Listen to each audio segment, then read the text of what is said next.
Dan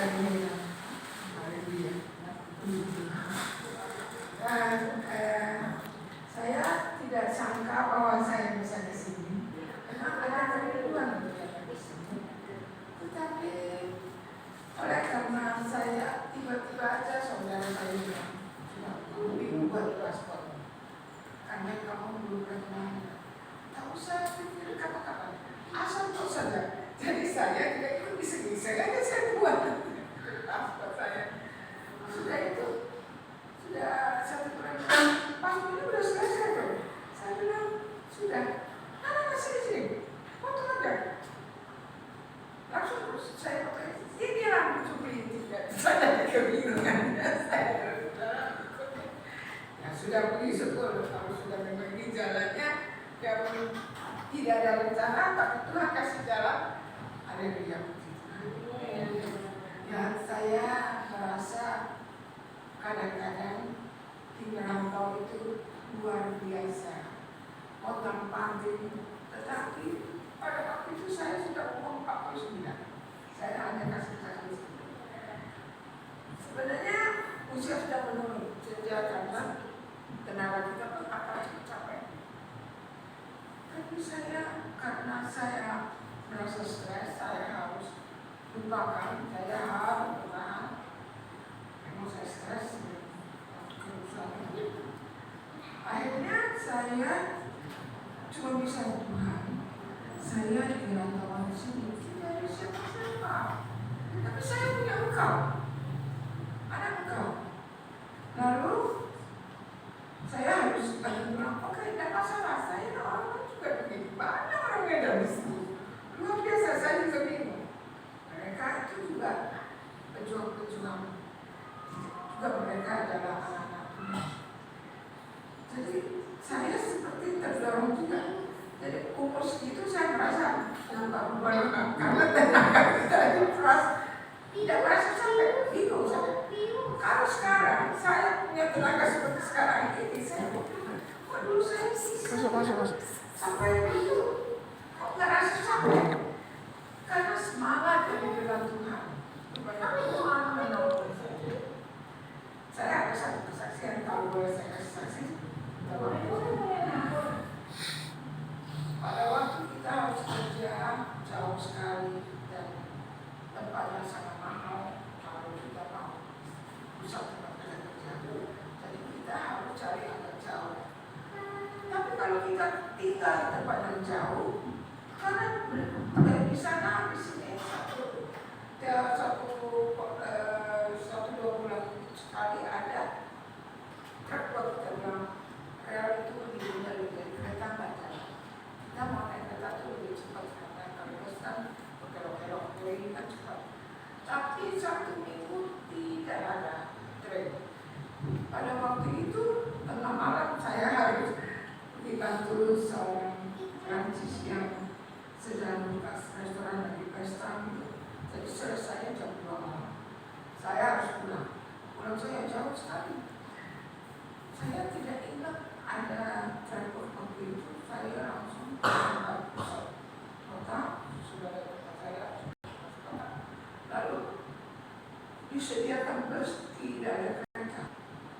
Saya cari tempat saya yang tinggal di Pansor, jauh ke Pansor. Dan ada bus sama waktu. Lalu saya bilang sama orang itu, ada bus sama Pansor. Oh jadi, bilang sama yang ke kantor sama, betul lebih jauh lagi. Dia bilang, tuh antarin dia. Dia suruh saya naik. Padahal bus itu tidak ke tempat saya. Jadi wajar saya di pas itu pulang pakai tidur di pas. Waktu sampai itu saya baca turun kamu ini sudah terakhir. Sambil kita makanan lama mama saya. Iya. Malam sudah mau pagi. Saya duduk di situ tidak ada satu orang. Nah, saya takut. Tetapi kalau boleh tolong aku bertempat dekat tempat saya kerja. Namun pada waktu itu saya harus ikuti, tidak pulang, langsung tidur di bus. sampai pagi langsung saya pergi kerja lagi. Jadi tiap hari kalau saya kerja saya bilang Tuhan saya tolong saya perlu daerah dekat sini tempat saya kerja. Orang bilang nantinya ada mungkin tapi saya tahu ada engkau tiap hari. Tuhan tolong. Tapi kalau saya dipanggil kerja Tuhan tolong saya perlu kamar yang murah dan saya terjangkau supaya saya bisa tepat waktu kerja. Orang bilang tidak mungkin, tapi saya yakin engkau pasti tahu, pasti ada. Suatu hari sore-sore saya dipanggil, waktu itu panas sekali seperti ini dan tidak ada angin, tidak ada angin. Saya turun dari teduh itu, lalu ada satu majalah. Saya pikir ini majalah saya taruh di sini. Saya jalan sampai ke tempat restoran yang saya kerja. Tapi ini sudah saya jepit ini buat jalan. Sampai tidak ada. Itu pada hari itu. Wah, nggak bisa lihat kalau ada advertising atau iklan tentang apa. Terus lalu saya besok lagi saya dipanggil lagi saya tahu sore panas juga jam 3 sore ada majalah. Saya bilang wah ini terbuka belum saya sentuh terbuka begitu. Saya bilang wah kalau gitu saya ada kesempatan mendapatkan iklan ini tempat-tempat yang lebih murah. Tidak tahu apa saya pun belum sentuh. Angin dari langit begitu sejuk dan nyaman, begitu dingin, padahal panas seperti ini. Tapi angin itu seperti dari atom deras sekali, seperti dari botol ke seluruh tubuh saya, sehingga saya merasa seperti saya ada di gunung Swiss. Damai, sejahtera, senang sekali, sangat damai. Saya bingung dan saya punya stres terangkat pada saya jadi ringan. Saya mau ke sana. Sekarang bukan mau cari kamu karena saking enak damai. Saya mau ke sana tempat di mana angin ini dan sumbernya. Udah capek saya bilang. Saya mau ke sana gitu.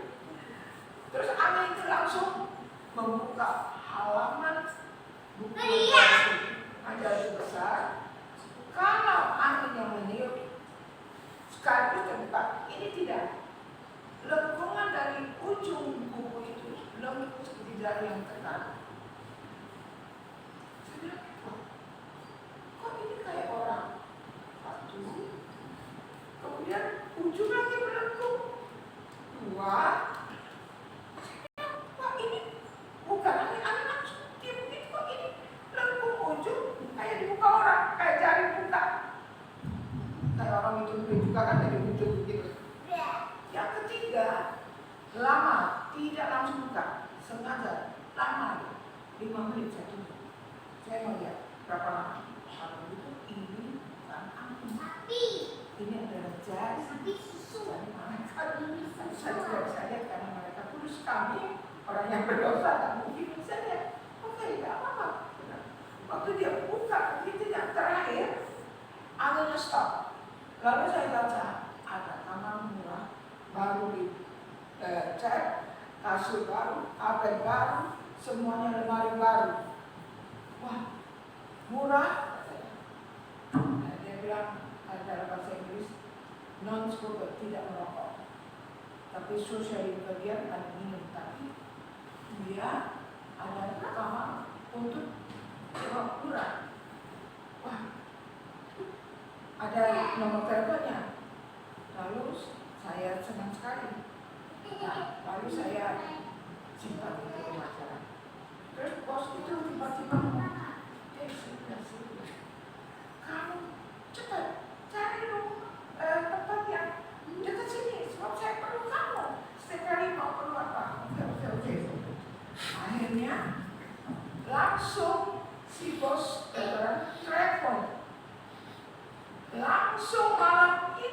12 malam.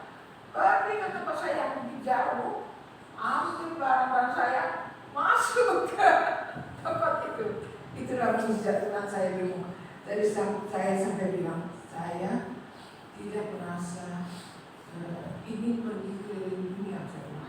Kalau keliling dunia pun saya tidak akan mendapatkan damai sejahtera surgawi seperti